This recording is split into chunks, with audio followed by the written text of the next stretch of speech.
बिस्मिल्लाहिर्रहमानिर्रहीम। अस्सलामु अलैकुम students. Chapter number 1 window to world geography और पेज नंबर 22 पे आज जो टॉपिक हम करने लगे हैं स्टूडेंट्स वो है रॉक, मिनरल्स और एलिमेंट्स का। अच्छा, अब have you ever wondered how rock came about on earth के हमें ये देख के काफ़ी हैरानी होती है कि ये जो रॉक्स हैं, ये जो बड़े बड़े माउंटेन्स हैं, ये जो स्टोन्स हैं, ये हमारी अर्थ पे कहाँ से आ गए। A rock is a naturally formed non living material, यानी ये जो रॉक्स होती हैं, ये जो चट्टानें होती हैं, ये जो स्टोन्स होते हैं, ये एक नेचुरल फॉर्म होती है, ह्यूमन मेड नहीं है, नेचुरल मेड है। और दूसरा ये नॉन लिविंग मटेरियल्स हैं। अच्छा, it is made up of a collection of minerals, grains के ये बहुत सारे जो मिनरल्स होते हैं उनसे या किसी एक मिनरल से मिलके ये बने होते हैं। That hold together in a film. Film कहते हैं किसी चीज़ को मजबूती से, सख्ती से, बहुत सॉलिड तरीके से। सॉलिड मास यानी इनका जो वज़न होता है, ये वेट होता है इनका, ये लाइट वेट नहीं होते हैं, ये सॉलिड मास इनका होता है as a result of multiple geological processes. अच्छा, हमें जो इस वक्त बात को समझना है वो समझना है जियोलॉजिकल प्रोसेस को। बेसिकली जियोलॉजिकल प्रोसेस जो है, इससे पहले हम अपने पिछले चैप्टर्स में काफ़ी हद तक रीड कर चुके हैं, बट मैं फिर भी आपको रिवीजन देता हूँ कि geological process basically refer to a natural event of the transformation that shape on earth surface on interior के। हमारी जो इंटीरियर अर्थ है उसकी जो ट्रांसफॉर्मेशन हो रही होती है, उसकी जो उस पे जो नेचुरल इवेंट्स हो रहे होते हैं उनके बारे में है। और ये जो प्रोसेस है, इसे होने के लिए बिलियंस ऑफ ईयर्स का टाइम लग रहा होता है। जो continuous shape of planet today के जो आज हमारा जो अर्थ प्लैनेट है जिस शेप में मौजूद है, इस सारे प्रोसेस को हम कहेंगे जियोलॉजिकल प्रोसेस। अब इस जियोलॉजिकल प्रोसेस में कौन कौन से इवेंट्स हो रहे होते हैं होपफुली आप सब जानते हैं, लेकिन मैं थोड़ा सा रिवीजन आपको दे दूं। जैसे टेक्टोनिक प्लेट्स इसमें जियोलॉजिकल प्रोसेस में आती हैं, वेदरिंग आपने पढ़ा वो इसमें आती हैं, इरोजन जो है वो आपने रीड किया हुआ है, सेडिमेंटेशन है, मैग्मेटिक एक्टिविटीज हैं जिसमें मैग्मा निकल रहा होता है, वो सॉलिड हो रहा होता है। तो ये जो सारी चीजें हैं ये आएंगी इसमें जियोलॉजिकल प्रोसेस में। अब हमें यहाँ तक बात को समझना बहुत इजी हो गया कि rock is a naturally formed non living material, के ये एक नेचुरल फॉर्म है, नॉन लिविंग मटेरियल है, सॉलिड मैस है और कंपोज्ड ऑफ वन और मोर देन मिनरल्स, के ये किसी एक मिनरल से मिलके बनती है या एक से ज्यादा मिनरल से मिलके ये बन रही होती है। और इसमें मल्टीपल जियोलॉजिकल प्रोसेसेस हो रहे होते हैं। अब इसकी एग्जांपल अगर हम देखें तो रॉक्स जो हैं उनको हम 3 कैटेगरीज में हम डिवाइड करते हैं, जिनमें इग्नियस है, सेडिमेंट्री है और मेटामॉर्फिक रॉक्स हैं।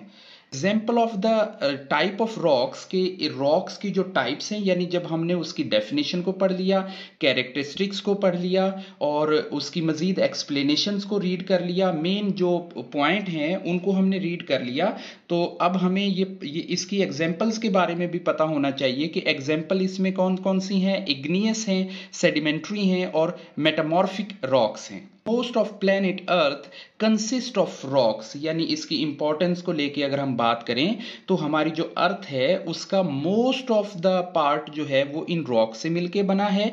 Unless we are living in a house made of wood, के यहां तक के जब हम अपने लकड़ी के घरों में रहते हैं तो वहां पे भी हमने कुछ मटेरियल तो उन वुड वर्क हाउसेज के अंदर भी यूज किया होता है।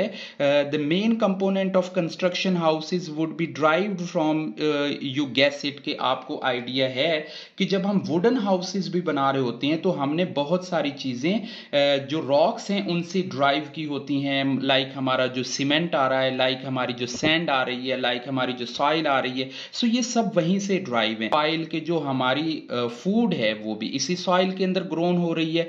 Composed largely of fine particles eroded from the rocks, के ये जो चट्टानें होती हैं, रॉक्स होती हैं, इनके बहुत सारे फाइन पार्ट्स होती हैं जो इरोइड होके टूट फूट करके सेडिमेंट्री शेप्स के अंदर ये आ रहे होते हैं हमारे इस सॉइल के अंदर।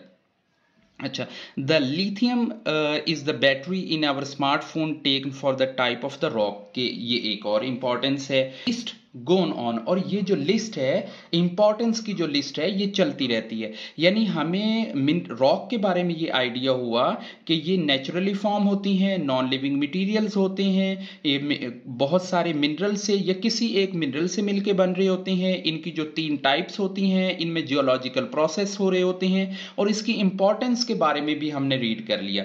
नेक्स्ट जब हम रॉक के बारे में बहुत अच्छे से रीड कर लेंगे, now we are going to read about the minerals के। अब हमें मिनरल के बारे में रीड करना होगा, क्योंकि ये जो रॉक्स हैं ये जिनसे मिलके बनती हैं वो मिनरल्स हैं। या तो वो एक मिनरल हो सकता है या एक से ज्यादा मिनरल भी हो सकते हैं।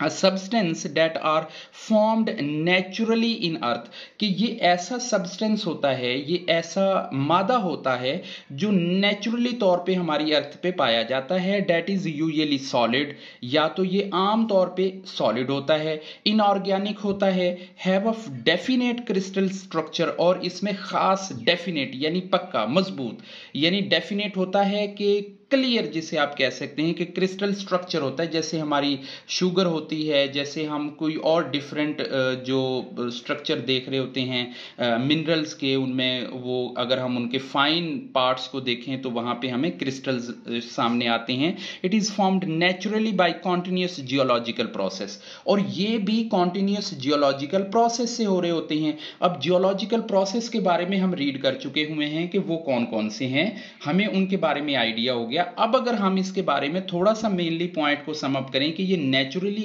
ऑकरिंग अनऑर्गेनिक सॉलिड और स्पेसिफिक केमिकल कंपोजिशन होती है किसी स्ट्रक्चर में। ये रॉक्स में फाउंड होते हैं, सॉइल में या वाटर में फाउंड किए जाते हैं। यूनिक फिजिकल और केमिकल प्रॉपर्टीज इनकी होती हैं।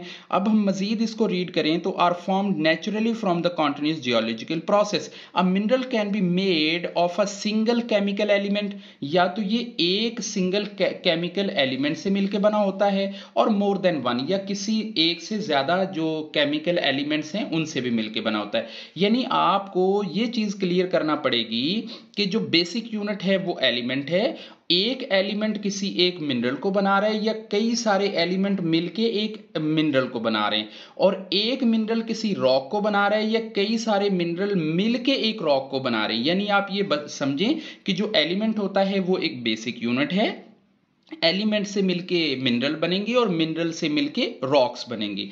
नेक्स्ट आगे हम रीड करते हैं, a mineral can be made of a single chemical or more than one, usually a compound. Common mineral include quartz के, जो आमतौर पे ये जो है वो सिंगल ही होते हैं, लेकिन जब ये कंबाइन होते हैं तो उनमें देखें कॉमन मिनरल्स इंक्लूड क्वार्ट्ज है, फेल्ड्स्फेयर है, माइका है, एम्फिबल है, ओलिवीन है, कैल्साइट है।